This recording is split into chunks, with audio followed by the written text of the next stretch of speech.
Hello YouTube and welcome. This video is about the upcoming experiment, curvature test experiment that Jeran of Jeranism channel is planning to do. So first of all, credit to Jeranism for actually trying to do an experiment, as long that is as he is doing it in a truly scientific experimental manner. That means that he should be trying to design an experiment that will disprove his hypothesis, or at least provide evidence contrary to his hypothesis, or potentially evidence that will support his hypothesis. But there should be the possibility to do that.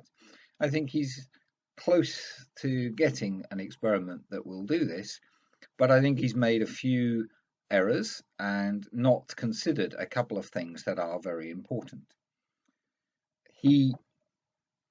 The question that occurs to me, because these things have been mentioned to him in comments and he seems to have ignored them, and he's been altering the nature of the experiment, and it doesn't seem that he's altering the nature of the experiment in a way that will make it more likely to give unambiguous results. It seems that he's altering it in a way that will make it less likely that it'll give unambiguous results. And what you want is as a result from an experiment that you can be confident about.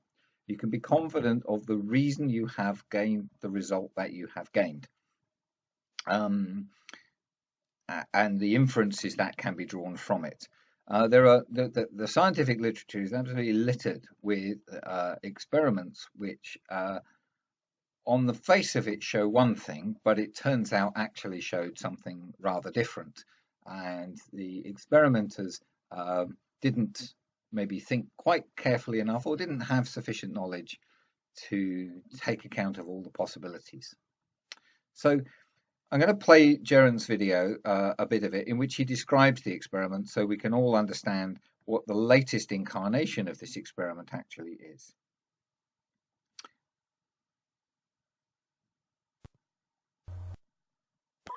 And you do nothing at all, and I'm here to find the truth and have the path I have to take. So here's how the experiment will work. And while you've been crying and waving your Cheeto dust fingers on your soaked couch, I've been planning the experiment that will prove the shape of the earth. I'll just pause it there. I think the ad hominem attacks are on people in general are rather unnecessary, Jeran. Yes, it's frustrating when people just sit on the sidelines and criticize, but there's no need to speak about them in quite such an offensive way.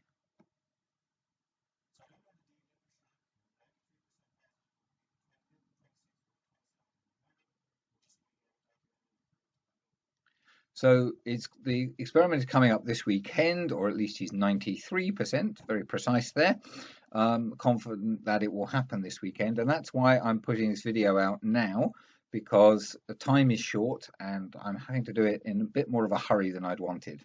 But I want to get the information out there before he does the experiment.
So Jeran has another little go at people here. He claims to be searching for the truth, and he claims that it would do him no good to do an experiment which in some way was rigged or fixed.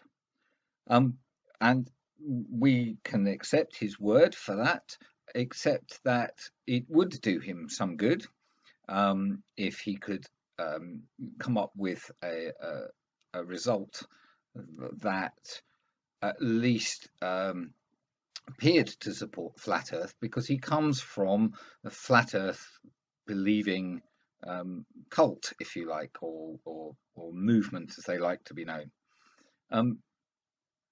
Clearly, it would do him a great deal of good, both within that community and outside. It would attract some attention and add to his income and his notoriety in the YouTube video world. So this is the reason why in the scientific community experiments are performed, and the experimenter always has a vested interest in getting the results that support their opinion or their position. They've often got a particular view about how a particular experiment will turn out, what the results will be, and it is very simple, very easy to be unintentionally biased towards results that support your position. And this is why we have peer review of scientific papers, and even after the peer review process, there is not a universal acceptance that what has been published is in fact absolutely true and accurate. Scientists often try to repeat each other's experiments. They try to test using alternative experiments whether the conclusions are actually true or not. And only when a body of evidence is built up do people accept as true that body of evidence rather than single experiment. He goes on with a slightly snide kind of comment, and there's one last piece of this video that I'd like you to listen to, so I'll continue playing it.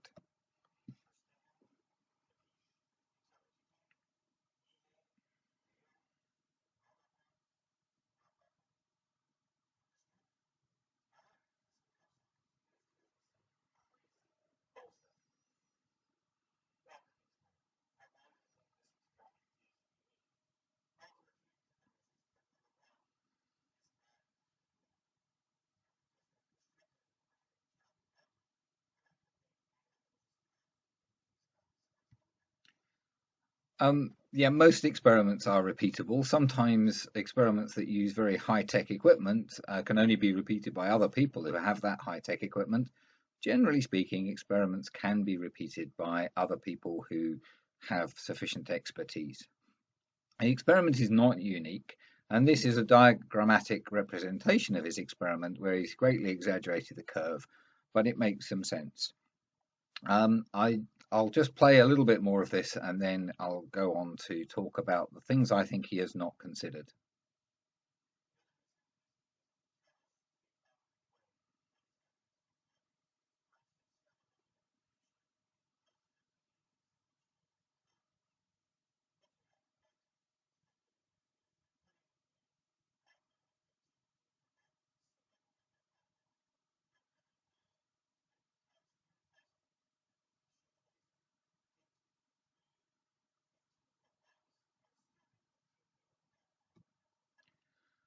So he states that it's impossible on a curved Earth for the laser to go through all these boards, the holes in the boards, and hit the 15-foot mark.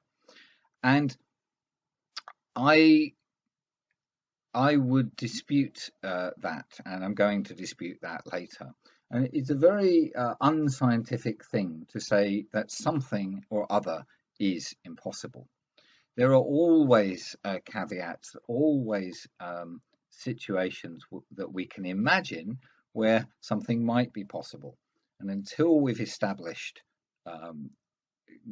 in a concrete way or a really firm way exactly what is or is not possible, then it's wrong to say something is impossible. And Jaren is saying it's impossible before he even begins the experiment, before he even begins the study, which is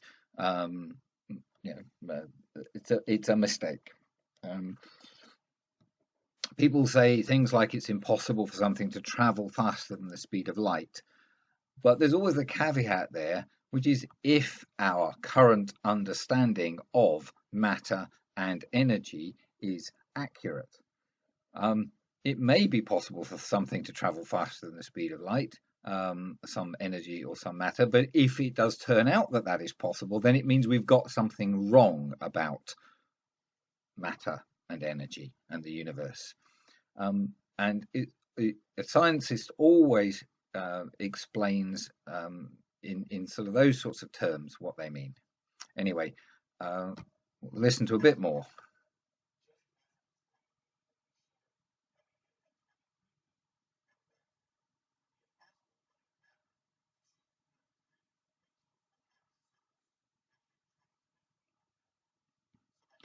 So now he says it's impossible to not hit the 15-foot mark if the Earth is flat. And I would tend to agree with that. But again, there are certain assumptions being made. And all I would say is if the laser ends up going through and hitting the backboard, but not at 15 feet, then this would suggest that the Earth is not flat.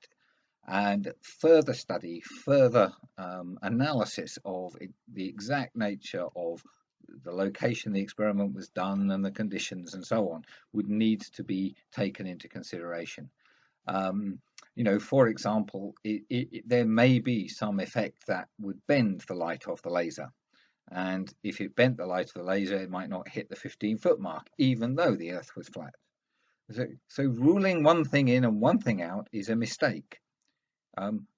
Design your experiment as best you can, perform the experiment as carefully and precisely as you are able to do so, examine the results and try to interpret them and conclude what the most likely explanation is for the result that you observe. And you will very often raise other questions, which then provoke other experiments that need to be done to produce the body of evidence that will ultimately be convincing.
Okay, we'll stop it there. You can look at the metabunk curve calculation that he actually does.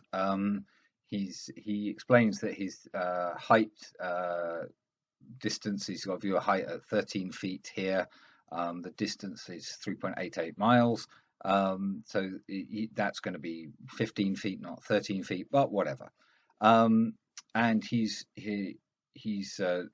looking at the the amount of drop of being 8.6 feet if there's some refraction, and 10 feet if there's no refraction, and so on. And I don't dispute any of that. So what I want to do is go on and challenge the methodology here, or the design of the experiment, a little bit. And the first and possibly the most important thing is this: the fact that he is using the water as a reference point, and he's claiming that it is still standing water. And if it were indeed still and standing water, then it should follow the curve of the Earth. Water being a fluid, being a liquid, should follow the curve of the Earth. However, precisely. However, if the water is not standing, if it is flowing at all, then it will not follow the curve of the Earth in an accurate way. So I'm going to try and do this without pausing the video. Unfortunately, the video system tends to cut out if I press the escape button, so I'm going to have to flit in and out of a few things and try and get it right. So the problem is finding level water or standing water, which would be level. Now, on a flat Earth, it would be level. On a spheroid Earth, it would be very slightly curved to follow the curve of the Earth. Point is that if water is flowing at all, so any flow of the water, then it's not level. In order to flow, water must be higher above sea level at one end of the flowing stretch than it is at the other end. So if one end is slightly higher above sea level or some other reference point than the other end is, then water will flow. Bigger the height difference tends to be the faster the flow, and there are other ways of changing the flow. That's not a point that I'm trying to make here at all. But over a 3-mile stretch, Jaren would expect a 6-foot height difference. So I'm saying a 3-mile stretch is actually nearer to 4 miles, so it would be 8 feet or maybe more. But let's just stick with the 6 feet here for the moment. So he's expecting a 6-foot height difference over a of the curve if the Earth was a sphere. Now, if one end of the water was actually 6 feet higher than the other end of the water, then it would cancel out this 6-foot drop that the curve of the Earth is giving, and therefore his experiment would give a very different result to what he expects. How much is a 6-foot height difference? Because he'll say, well, look, you can see the water is not moving. Well, it would only have to move very, very slowly. It would only have to have a very, very small slope. If there was a 6-foot height difference between one end of the channel and the other end, it would create a slope of 0.038%.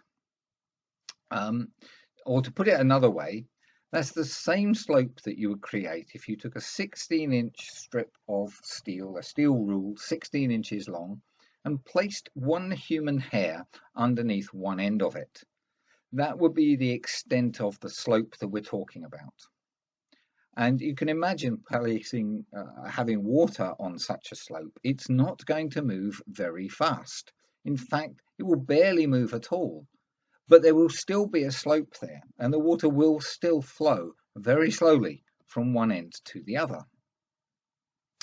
And to give you a sort of feeling for what we're talking about in terms of the slope, I've drawn 2 lines here, and I ask you to tell me which of those lines is perfectly horizontal and which is not horizontal.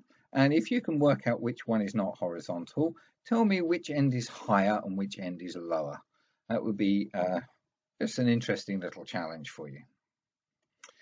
So the Earth's crust is not perfectly smooth. It has mountains and valleys, some big, some small. The piece of land that Jeran is doing his experiment on is actually very low-lying and very flat, but it is not completely flat.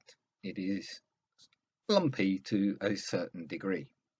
And any piece of land with flowing water on it must, by definition, have its surface at a variety of different levels. The water flows from high to low and follows the path of least resistance. That is when it encounters a an upslope, it will go round it rather than flow uphill. Water doesn't flow uphill. And it will continue to flow downhill. The surface of the flowing water on that land is therefore also at different levels. If the water was all at the same level, there would be no flow. And we can represent this diagrammatically in this sort of fashion. And it would be simple to check whether the water next to Jeran's experiment is in fact flowing or not. He could simply play a game of poo sticks, drop a couple of sticks into the water and see which direction, if at all, they move. They might be affected by wind strength and direction, so perhaps that's not the most accurate way. He could, the better way would be to have some sort of submerged flow meter. But it shouldn't be too difficult to establish whether it is flowing or not. Although if the flow is very, very slow, a flow meter would have to be very, very sensitive to actually measure it. And you might want to measure it at different depths, and it could be affected by, there's a river at either end of this culvert or canal, and if more or less water is flowing down a particular river, then it could change the flow dynamics completely. However, if you can measure any flow at all, then you must interpret the results of your experiment with that in mind. Effectively, the flow tells you that you have this situation occurring and not this, or if you imagined this top diagram here with the with it curved in a smooth curve, that would not be the case either. What you'd have is something far more like the bottom picture, and the water flowing from one side to the other. So I was playing around and I threw together a couple of little pictures just to sort of give you another explanation what I mean. So if you see the green as the sort of perfect sphere of the Earth, but the surface is not flat, it's not smooth. It has mountains and valleys and plains and so on, all over the surface. And I've very deliberately not put a scale on here. These could be very high or very low. And if we zoom in, this is this. Whoops, I have to go back again. This is still curved here, this green, but only by a tiny amount. And these distances could be very, very. These differences in height could be very, very small, or very, very, or quite large. Doesn't really matter. But you can. This is the sort of thing that we're talking about, and the land here slopes up this way. The curve goes, in this sort of direction like this, from side to side, although it's a very, very slight curve. This completely overwhelms the curve, and so water behaves on here in a way that is utterly different to sort of the flow caused by the shape of the curve of the Earth. The curve of the Earth is irrelevant to the water flow. So if we look at Jeran's water channel, if you imagine the brown being the floor of the canal or the culvert, and I've drawn it very, very irregular shaped. It's probably much flatter than that, but just to give an idea of what it would like. The top here would be what we'd expect if we had a perfectly level surface and a flat Earth. And we'd see much the same thing if it was a perfectly level surface. So the water was completely still on a curved Earth as well. It's just that this would be slightly curved. Or it could have a slightly sloping surface like this. And I don't know if you can see that surface is sloping, but it is sloping from left, pardon me, from left down to right. So the water would flow in this direction. And what I'm saying is that Jeran must establish which is the case by measuring water flow before he begins his experiment. And this is the reason why. So let's look at Jeran's experimental design and the predicted outcomes. So he has 4 boards. The first one is marked with a line at 15 feet, and I've simply drawn the area above the 15-foot mark with a yellow box rather than a blue. And at 1.5 miles, he has another board with a hole in it, and at 15 feet, and at another 1.5 miles, another hole at 15 feet, and then at nearly 3.88 miles, he'll have the first board, the initial board, and the laser shines through the hole in the first board, through the hole in the second board, through the hole in the third board, and strikes the backboard at 15 feet. On a curved earth, so I've drawn a curve here, what would happen would be that the laser would be shone through the first 2 holes, and as we'll see in a minute, in order for that to happen, this board will be slightly lower down than this one. So in order for that to happen, the laser would have to be angled slightly down. But if he perfectly aims the laser through these first 2 holes, it would then hit very slightly above the hole on this board, or slightly above the hole on this board, and it would hit the backboard some distance above 15-foot mark. Now, Jeran's calculation is that that would be at 23 feet. I dispute that calculation, and others have also disputed that calculation. It will depend on the angle that is used here. It will depend on the size of the holes used, the amount by which the laser spreads, because it won't remain a small point of light or a line of light. It will diffract and well, diffract's probably not the right word, but it will spread and then be sort of only the light getting through this hole will move on to here, but it will spread again out in a sort of conical shape as you look back towards it. So identifying the precise point at which the center of the beam hits the board here might be a little bit challenging, and it will depend a little bit on the angle that he uses here. But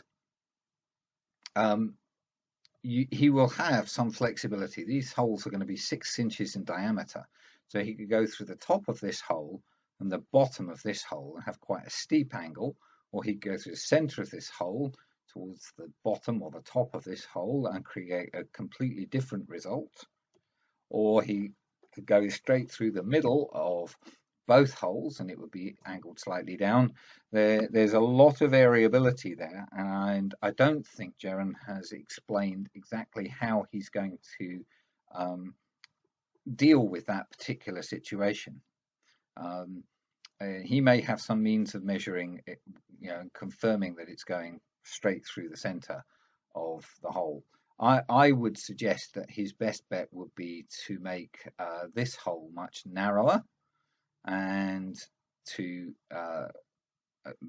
perhaps make this one a little bit bigger to make sure the beam passes through it, and then he might be better off going back to narrower holes further down. But this needs to be carefully thought about, and I'm not sure Jaren has designed the experiment in a way that will give unambiguous results, because the angle of the laser will be odd. So looking at it in a slightly more diagrammatic way, a little bit more like the way that Jaren did, we have this is what he is saying he would expect on a flat earth, and I would tend to agree with him, all other things being equal. It does require that he can measure accurately a 15-foot height. If he's out by 6 inches, then this beam will hit this board. It will miss the hole, and by his own words, that is impossible on a flat earth. Well, it's only impossible if your measurements are perfectly accurate, and so let's hope he can do his measurements accurately enough to get these things in the right place. and get the boards positioned vertically and not have them angled. And the lines, the holes also need to be lined up in a horizontal plane as well as in the vertical plane. And let's hope he gets that sorted out as well. On a spheroid Earth, as I explained, he could have a more steeply angled laser going through both of the first two holes. This board is slightly lower down than this one. It's nearly a mile away, and so you'd expect it to drop a full 8 inches or so, perhaps. Although it depends exactly how you interpret the curve calculations, and I haven't bothered to examine them in great detail myself. So it may be less than 8 inches, but the hole here would not line up if the laser was shot straight through. So need to be angled down at least a bit. And if it was angled steeply, it might even be able to get it to go through the next hole, even though this board is now quite a number of inches further down. It's another 1.5 miles away from this one, so it would be possibly a foot lower down. And finally, because the full distance is that much greater from here to here, and the laser's traveling in a straight line, you would expect the laser to strike the board somewhere fairly well above the 15-foot mark. I think I've got a little curve there just to show you that the boards are resting on a circular curve here. The same thing, angling the laser far more shallowly, you would find that yes, you get through the first two holes quite comfortably, or you ought to be able to, but you still need to angle the laser a bit, and then you probably miss the next hole and hit further up the board. And this is probably a bit more what Jaren is actually expecting and planning to have happen. And again, you can see the board sit on the curve. The point, though, is if there is a height difference between one end of the channel and the other, as there must be if the water is flowing, and this is why it's so crucial to establish whether there is any water flow or not, then the point at which the laser hits the end board will depend upon the extent of the height difference between one end and the other. So I've got 3 examples on the next slide. In the height above sea level is different. The height above sea level difference between one end of the channel and the other is assumed to be either exactly the same as the predicted curvature of the Earth, greater than the predicted curvature of the Earth, or less than the predicted curvature of the Earth. And what we see is that in the first 2 cases, regardless of the fact that the Earth is assumed to be a sphere, because there is a height difference between one end of the water and the other relative to a fixed reference point, average sea level, or some other fixed reference point, we'll see the laser will strike the backboard at exactly 15 feet, even though the Earth is curved. And only in the final case, where there is, in this case, I've chosen 6 feet because I was working with 3 miles at the time I did it, but where it's less than the drop predicted by Earth curvature, will the laser strike the board above the 15-foot mark. So here are the 3 examples. So the blue here represents the water height, and the green represents what the natural curve of the Earth would be if the Earth's surface was completely smooth. And what we're saying is that there is a height elevation above that perfect circle or circumference line of the Earth. And in this case, where it matches exactly, the laser line shoots straight through the holes of all the boards and strikes at exactly 15 meters. And it doesn't matter how much you increase this elevation by, the same thing applies. And it doesn't matter which direction you're shooting the laser. You could equally fire the laser from this end towards this end, and you'd find exactly the same thing, because essentially what's happening is you're just firing a straight line parallel to another straight line, and guess what? They stay parallel. The only example where water flowing could give you a laser hitting above the 15-foot mark is if the elevation difference here is in fact less than the amount of the curve of the Earth. And what would then happen is it would strike the backboard here above the 15-foot mark, and the extent to which it was above the 15-foot mark would be determined by how much elevation there was here. So if there was almost none, it would be much higher, and if there was almost the same as the curvature of the Earth, then it would be very close to the 15-foot mark. Without knowing whether the water is flowing, and without having a measure of what height the water actually is above sea level at each end of the culvert, Jeran's experiment is impossible to, the result of Jeran's experiment is impossible to interpret. So this is why I feel it's really important that he actually takes some steps to do this. So to me, it's clear that he must establish whether there's any flow of water along the channel. If there is any flow, then the height above sea level of the water at one end must be greater than the other end. The experimental results must then be interpreted with this in mind. The results he might get are that the laser hits the final board at exactly 15 feet. What could we conclude? Well, we could conclude it supports the Earth being flat hypothesis, but it also supports the Earth being a sphere hypothesis if there is some water flow, if there is a height difference between one end of the channel and the other. Is equal to or greater than the predicted curvature of the Earth. I've put approximately 18 inches here. That was an early incarnation of the study that I was doing. I think that is rather wrong. So please ignore the 18 inches there. The second possibility is the laser hits the final board above the 15-foot mark. And the conclusion from that would be that it does not support the flat Earth hypothesis.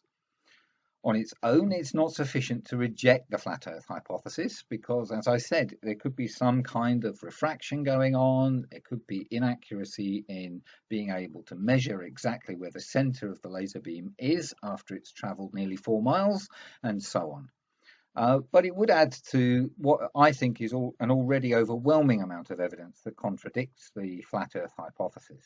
And so the most obvious conclusion, if it hits the board above the 15-foot mark, is that the Earth is not flat. But further work could be done with this particular experiment to try and, sort of really nail that down. The final possibility is the laser would hit the board below the 15-foot mark. Now, this would be the most interesting one, and as a scientist, this would be the one that I would get excited by. The central board, the conclusion therefore would be that the central board or central boards for some reason are lower than the first and last boards, or some similar kind of thing is going on. Assuming accurate measurements, this suggests that the water level is lower in the center of the channel at two ends, and that's not really consistent with either the flat Earth hypothesis or the widely accepted spheroid Earth hypothesis. So if such a result were obtained, I would suggest that it be repeated as many times as possible and in several or as many locations as possible. And then if we always get the same result, it should be written up and submitted to the science journal. You could also examine things like refraction, the behavior of the laser beam, whether there is some effect on the laser beam, and all kinds of things. Having said all of that, I think it's highly unlikely that number 3 is going to occur if the experiment is performed in a correct way. It will either hit at 15 foot or it will hit above 15 foot. So We can clearly see that Jaren's experiment cannot confirm that the Earth is flat, and it cannot disprove the spheroid Earth hypothesis either. It can only produce one interesting result, but that result is not consistent with the Earth being flat or a sphere, and I would suggest it's very unlikely to happen, unless Jaren makes some mistakes with his measurements. Oh, this was another little slide I put together quickly. So on a, oops, go back, yeah. On a spheroid Earth, water will flow in the direction of the arrow. So this again, the green is the sort of perfect curve of the Earth, and the brown represents land or land masses which are irregular, and water will tend to flow downhill. Now, interestingly, this is a rectangle here, and water would probably, if the rectangle was high enough above the curve here, probably flow from the ends towards the middle. If it was a much thinner rectangle, it might flow from the middle to the ends. Or would flow from the middle to the ends. Water will flow even on a flat surface. This, if you placed some kind of leveling instrument here, it would look level throughout the whole distance. But because of the curve of the Earth and the effects of gravity, the water would actually flow on it. It's important to sort of think about all these things when you're designing any sort of experiment. So that appears to be, oh, okay, not quite the end of it. Is there any reason to think that the waterway in Jeran's experiment is not 100% level with respect to the Earth? Well, now, this is regardless of whether the Earth is a sphere or flat. If the water is completely level, i.e. the same height above sea level or another reference point, both ends, and in the middle all the way across, then that's fine. So how do we know whether it's level? Well, as I've said, if the water's flowing, then it's not level. Or to put it another way, is there any reason to think that the water that Jaren assumes is level is actually flowing? Well, the best way to answer this is to place a flow meter in the water and find out, as I said at the beginning. But we can get a clue by looking at geodetic survey data, and that's what I'd like to have a look at now. So let's have a look. This is the area that the experiment is going to take place. It's actually this blue line here is the waterway that Jaren's looking at. There is a river here that flows in this direction, and a river here that flows in this direction. It's a flat area, as you can see. There are some adjacent hills, but the area that the experiment is taking place is actually quite low-lying and quite flat. And the culvert or canal links the two rivers. This lake here is actually fed by the river, and is actually a slightly lower level than the river on this side. Anyway, if we zoom in here, oops, gone a bit too far. There we go. We can see this is the path is West Klein Road, and Jaren's boards will be set up on here, and he's using the water as a reference for those. Now, if we load up some information from the geodetic surveys in this area, we can get a feeling for whether there is a height difference between one end of this canal or culvert and the other. And this particular point here, HS 4993, gives an ortho height. Now, ortho height is effectively the height above sea level. It can be height above another reference point, but it's the same reference point. And it's done in meters, and this is 10 meters here. Okay, so at this end, there is some land which is 10 meters above that reference point. And if we look on this point here, HS 416, which is close to the other end of the culvert, we see that the ortho height here is 6.32 meters. So there's 3.7 meters difference, which is probably around about 10 or 12 feet of difference between this piece of land here, this point where the survey was actually done, and this point here. Now, these are the only ones I could find that are close to this culvert, and it does not mean necessarily that this water here is 10 meters above this water here. But what it does suggest is that the land next to it is at a different height, and that is entirely possible that there is a difference of several feet between this end and this end. And if that's the case, water will flow very slowly in this direction, and the likelihood is that Jaren might get the laser to strike the backboard, even though the Earth is in fact curved because of this height difference. So this is far from, I'm not claiming this to be proof, it's the best evidence that I could find of what height differences may occur. If you look at old contour maps of here, it's all registered as a zero contour, but the next contour is something like 25 yards or 25 meters up, 25 feet up, I think, no, 25 feet up. And so anything in between 0 and 25 is classified as 0. And so it's very, very difficult to judge whether there is any gradient from one end to the other or not. It would certainly look very flat to the naked eye. Remember, if you took a steel rule 16 inches long, placed a human hair underneath one end, it would not look like it was sloping. And that's the sort of dimensions that we're talking here. This is 4 miles. Each mile 5,280 feet long, something like that. That's a lot of feet.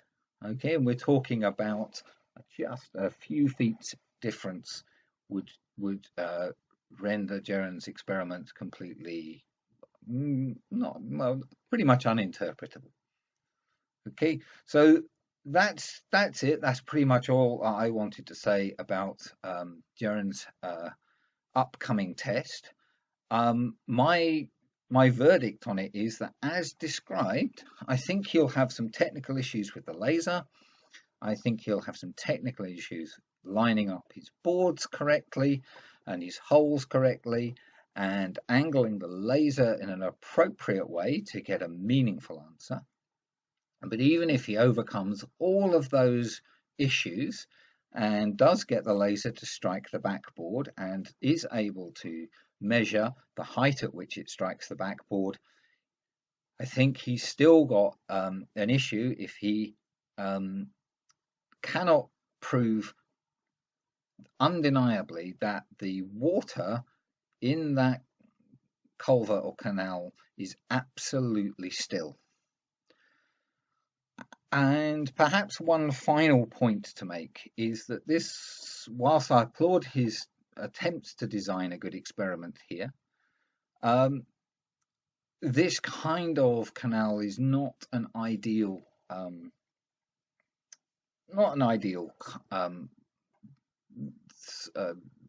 structure to use, because it's not really a canal, it's a link between two existing river waterways. You can see one river here, which flows on that way, and so I think it's called Old River, and this is called Midoti River.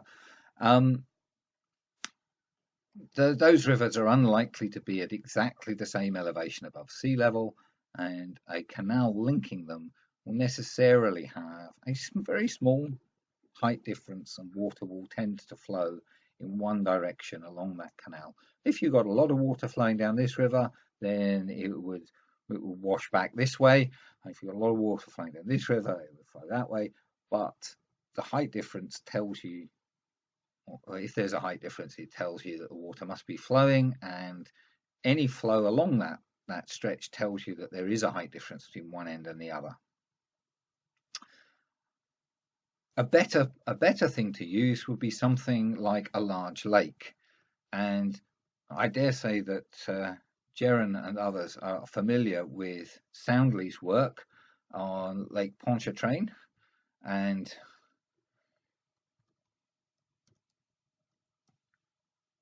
the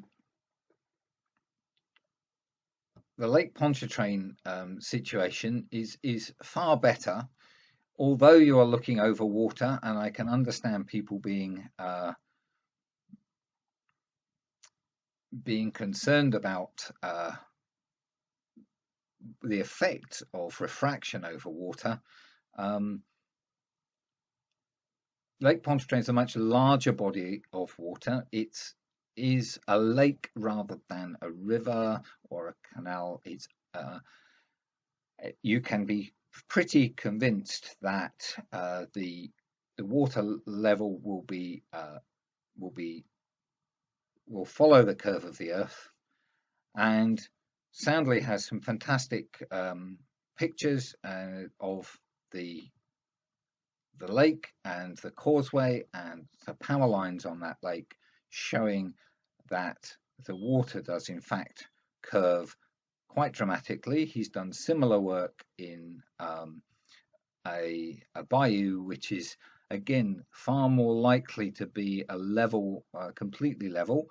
But the point about this is Soundly's pictures show the curve, and so even a difference in height between one end and the other does not explain why the curve should be visible. The curve is there because the Earth is curved, or that's the most obvious explanation. So I wish Jaren luck with this experiment. I hope that it is successful, in that he gets some sort of result from it. He will doubtless claim victory if the 15-foot mark is struck by the laser, and I hope that he will be mature enough and truth-seeking enough to actually listen to people who might question whether that actually confirms that the Earth is flat, or whether there might be an alternative explanation for it, even though the Earth, or even if the Earth were a sphere or spheroid, as the rest of the evidence seems to suggest. So with that, I'll sign off and try and get this video posted as quickly as I can do. Thanks for watching, and feel free to comment and go and check out Soundly, and check out Walter Bislin's channel here.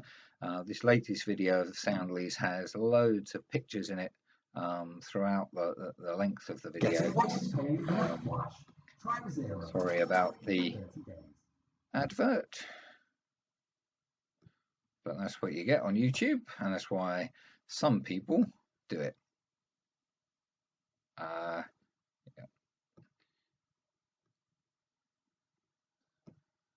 Yeah. This video Soundly goes through a lot of his pictures, showing you the different pictures that he's taken various times, showing how clearly the causeway reveals the curve of the Earth on Lake Pontchartrain. A much better body of water to do such an experiment on. I realise Jaren doesn't live near to it, but perhaps there's something similar near where Jaren lives, somewhere where there is a long causeway or power lines that stretch across a lake. Anyway, good luck, Jaren, and I look forward to hearing some responses from you or comments from anybody to this video.